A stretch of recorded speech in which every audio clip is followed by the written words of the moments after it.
enquanto o mundo ficou praticamente paralisado com a guerra entre Irã, Israel e Estados Unidos, um outro conflito na região, no Oriente Médio, continuou e deixou muitas marcas. A gente está falando, claro, da situação na faixa de Gaza, palco da guerra entre Israel e o Hamas, que ficou ainda mais dramática, principalmente pelas cenas envolvendo a entrega de ajuda humanitária para a população local. A gente vai atrás de alguns números para ajudar a explicar o que aconteceu por lá entre os dias 14 e 24 de junho, quer dizer, quando o bicho estava pegando entre Irã, Estados Unidos e Israel. Vamos trazer os números aqui na nossa tela? Olha só, foram 294 palestinos mortos segundo expectativas, tanto em ataques aéreos, também quanto pessoas que estavam esperando por comida em pontos de distribuição de ajuda. Nesse último caso, a situação é bem alarmante mesmo. Teve um levantamento das autoridades locais que aponta que entre 26 de maio e 29 de junho, ou seja, quase um mês, mais de 550 pessoas morreram enquanto elas esperavam ajuda humanitária.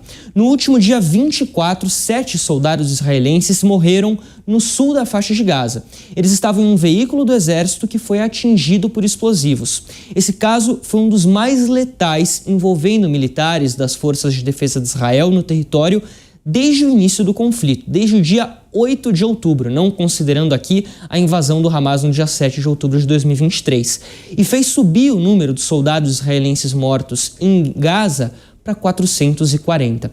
Já as ordens de evacuação também foram estendidas lá na região. O exército decretou que moradores abandonassem áreas de norte ao sul da faixa de Gaza, incluindo a própria cidade de Gaza, nos arredores de Deir al-Balá e também em Khan Yunis. Agora, nesse momento, 80% do território está ou sob ordem de evacuação ou ocupado pelas tropas israelenses. Esses são alguns números para a gente entender, enquanto o mundo olhava muito para o Irã, olhava muito para Israel e para os Estados Unidos, na faixa de Gaza a crise não acabou, pelo contrário, ela só se intensificou. Professor, quanto que esse drama humanitário que a gente tem visto por lá, principalmente envolvendo a entrada de caminhões com ajuda, distribuição de comida, pode fazer com que a pressão internacional suba para chegar a um fim desse conflito?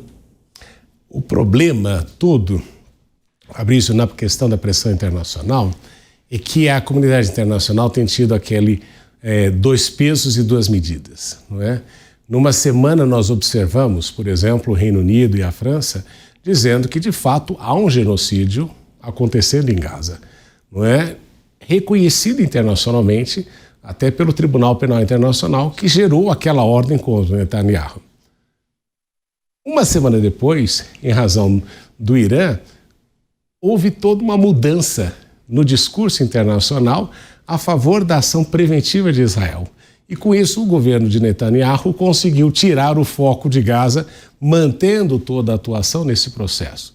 E aí a comunidade internacional, por um lado, fala de Gaza, mas por outro lado permite uma ação preventiva, e neste contexto todo Netanyahu se fortaleceu politicamente em Israel, onde ele queria, onde ele precisava, porque vinha num processo de deterioração. Afinal, o Mossad, que consegue encontrar onde os generais e os cientistas nucleares iranianos estão, não consegue localizar justamente onde estão os reféns. Sim. Então, esta argumentação tem justamente maculado toda a ação de Netanyahu, que neste processo todo fez uma coisa lamentável em toda essa situação.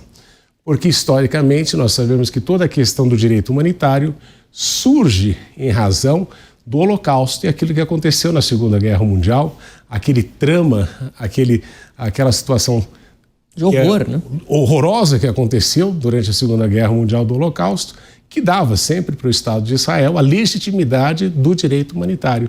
E até nesta situação nós observamos que Netanyahu conseguiu perder isso. Os números mostram por si todo o impacto internacional disso. E é por essa razão que a gente observa que a comunidade internacional pode fazer algumas coisas, mas quem efetivamente tem a possibilidade de colocar mais pressão não faz, por causa desta questão de dois pesos e duas medidas. Agora, professor, vamos supor que aconteça um cessar-fogo em definitivo, que a paz comece a reinar na região. O que está acontecendo aqui nos últimos 20 meses, aproximadamente, é muito grave, indiscutivelmente, né? Tanto Israel sofreu muito com o 7 de outubro, quanto a população civil da faixa de Gaza também tem vivido um drama muito grande. Isso tudo, imagino eu, vai tornar a aceitação de um eventual cessar-fogo muito menos palatável daqui para frente, não? Para essas populações. O problema de tudo isso é que nós estamos vendo ali a transformação de Gaza numa fábrica de futuros terroristas. É isso que está acontecendo, porque aí você cria os ódios históricos e vai piorando a situação. Outro dia eu vi, Fabrício, a projeção de que demoraria 40 anos para você remover todo o entulho que se acumulou dentro desta guerra, neste processo todo. Então nós notamos que existe uma ferida aberta cada vez maior e a impressão que a gente tem é que isso vai ser muito difícil de resolver. Então, Netanyahu tem este problema doméstico, tem a situação de Gaza e justamente a comunidade internacional não sabe o que vai acontecer no dia seguinte do cessar-fogo. E quem é que vai pagar por essa conta também? Pois é. Faixa de Gaza não tem dinheiro para pagar por isso, né? A população civil de lá não tem esses recursos, vamos dizer assim. Você falou em comunidade internacional, professor. A gente viu desde o começo desse conflito 3 atores internacionais se movimentando muito. Os Estados Unidos, o Egito e o Catar. Tem mais alguém que pode tomar a dianteira nesse processo e talvez acelerar um pouco essas conversas por algo mais definitivo na região? Ou não tem nenhum ator internacional que seja capaz ou que esteja disposto a isso nesse momento? Você teria, em princípio, os países da região. Não é a Jordânia que poderia atuar mais ativamente, você mencionou o Egito, você tem a Arábia Saudita, países que poderiam ter uma atuação mais forte nesta questão. Mas o que eles alegam, e aqui é um ponto importante, é que qualquer atuação poderia implicar a saída dos palestinos do seu território. E isso enfraqueceria a causa palestina de manter-se na região. Então, você tem os países da região que poderiam ter alguma pressão, historicamente o Reino Unido, que foi o que criou toda essa situação no fim do Império Otomano, né? Naquela questão do Império Turco-Otomano, e você teria aí outros que poderiam atuar.